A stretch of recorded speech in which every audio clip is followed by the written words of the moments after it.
Selamat sore pemirsa, kembali kami hadir ke hadapan Anda dengan menyuguhkan 3 berita terkini terkait perkembangan penanganan pandemi di tanah air yang dirangkum dalam Kilas Nusantara Sore.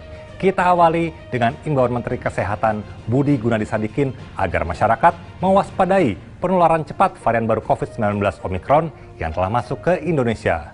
Selain itu, masyarakat diminta untuk sementara menghindari perjalanan ke luar negeri. Selanjutnya, kabar penanganan pandemi dari wilayah perbatasan. Sebanyak 11 orang pekerja migran Indonesia dari Sarawak, Malaysia dinyatakan terkonfirmasi positif COVID-19.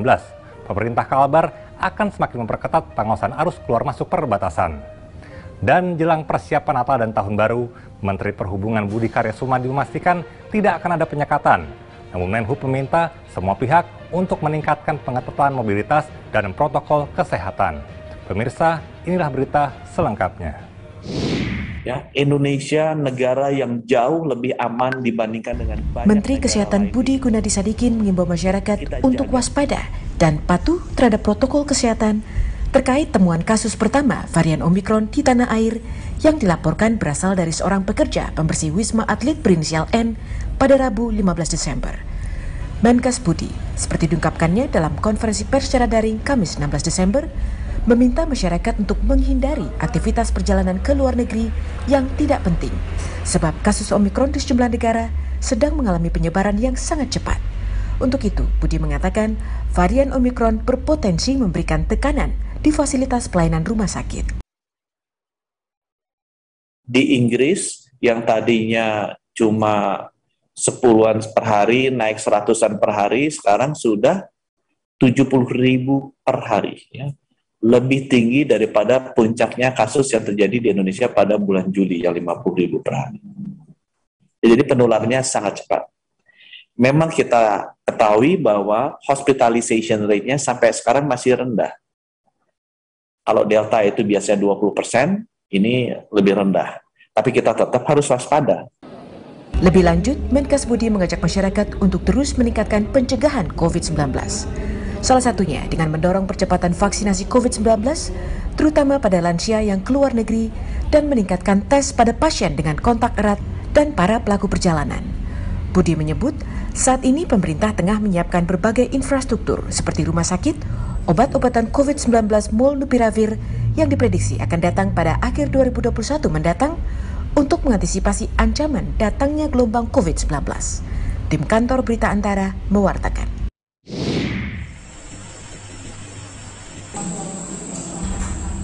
Berdasarkan hasil pemeriksaan laboratorium PCR di PLPN Entikong Sanggau dan Pos Lintas Batas Negara Aruk di Kabupaten Sambas, terdapat 11 orang pekerja migran Indonesia yang pulang dari Sarawak, Malaysia dinyatakan terkonfirmasi positif COVID-19. Dari data yang dikeluarkan oleh Satgas Percepatan Penanganan COVID-19, 4 orang dari 11 pekerja migran Indonesia tersebut berasal dari Kalimantan Barat. Sementara itu, 7 orang lainnya berasal dari sejumlah provinsi di Indonesia. Kepala Dinas Kesehatan Provinsi Kalimantan Barat, Harrison Azroy, Kamis 16 Desember mengatakan, Satuan Tugas COVID-19 Provinsi bekerjasama dengan Satgas COVID-19 Perbatasan terus berupaya maksimal agar varian Omikron tidak masuk ke Kalbar. 11 orang pekerja migran Indonesia yang baru pulang dari Sarawak yang positif COVID-19. Dari 11 orang ini, pemeriksaan labnya di Aruk dan di PLPN Entikong. Ya. Satgas COVID-19 Provinsi Kalimantan Barat bersama dengan Satgas Perbatasan terus melakukan upaya agar varian Omikron ini tidak masuk ke Kalimantan Barat. Ya. Salah satunya dengan pemberlakuan SE23 Satgas COVID Nasional. Kadinkes menambahkan, saat ini seluruh pekerja migran Indonesia yang terkonfirmasi positif COVID-19 sedang menjalani karantina di pusat isolasi perbatasan sejak 11 Desember lalu. Sementara itu, Pemprov Kalbar juga terus melakukan penyesuaian terkait mekanisme pengendalian pandemi. Hal tersebut sebagai bentuk proteksi untuk masyarakat Kalbar agar terhindar dari kasus impor. Dari Pontianak, Kalimantan Barat, Indra Budi Santoso, Kantor Berita Antara, mewartakan. Kementerian Perhubungan menerapkan kebijakan pengetatan aktivitas dan mobilitas masyarakat di masa libur Natal dan Tahun Baru. Namun Kemenhub tidak akan melakukan penyekatan kendaraan dan memilih untuk menerapkan kebijakan pengetatan protokol kesehatan. Menteri Perhubungan Budi Karya Sumadi usai mengikuti rapat lintas sektoral pengamanan operasi Lilin 2021 di Mapolda Jabar Kamis 16 Desember mengatakan bahwa pengetatan protokol kesehatan diterapkan bagi para pelaku perjalanan, khususnya para wisatawan. Mereka yang hendak bepergian diwajibkan untuk melakukan tes antigen serta telah selesai menjalani 2 kali vaksinasi.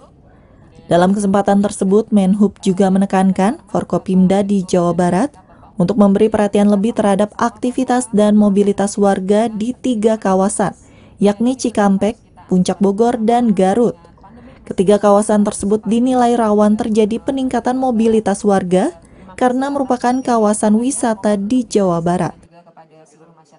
Dan sudah 26 juta divaksin, ini menjadi modal ya bagi Jawa Barat untuk melakukan pergerakan. Tapi Jawa Barat ini punya 2 tanggungan ya atau beban. Satu adalah dikunjungi nomor 2, yang kedua adalah dilintasi paling banyak ya. Nah, oleh karenanya ada 3 tempat, Cikampek, Pejagan, ya, Puncak, dan satu lagi di daerah sekitar Garut ya, itu selalu menjadi topik nasional. Nah, oleh karenanya saya mohon kepada Pak Gubernur, Pak Pangdam, dan Pak Kapolda untuk menangani secara intensif. Menhub juga meminta kepada seluruh pemangku kepentingan agar memiliki frekuensi yang sama dalam menerapkan kebijakan pengetatan mobilitas yang akan diberlakukan pada masa libur Natal dan Tahun Baru. Dari Bandung, Jawa Barat, Mardiansa Al-Afghani, Kantor Berita Antara mewartakan. Pemirsa, terus terapkan protokol kesehatan secara disiplin dimanapun Anda berada. Dan ikuti selalu himbauan pemerintah untuk mengurangi mobilitas guna menekan penyebaran varian baru Omikron yang telah masuk ke Indonesia. Jangan lewatkan Kilas Nusantara Malam yang akan hadir pada pukul 20 waktu Indonesia Barat. Terima kasih dan sampai jumpa.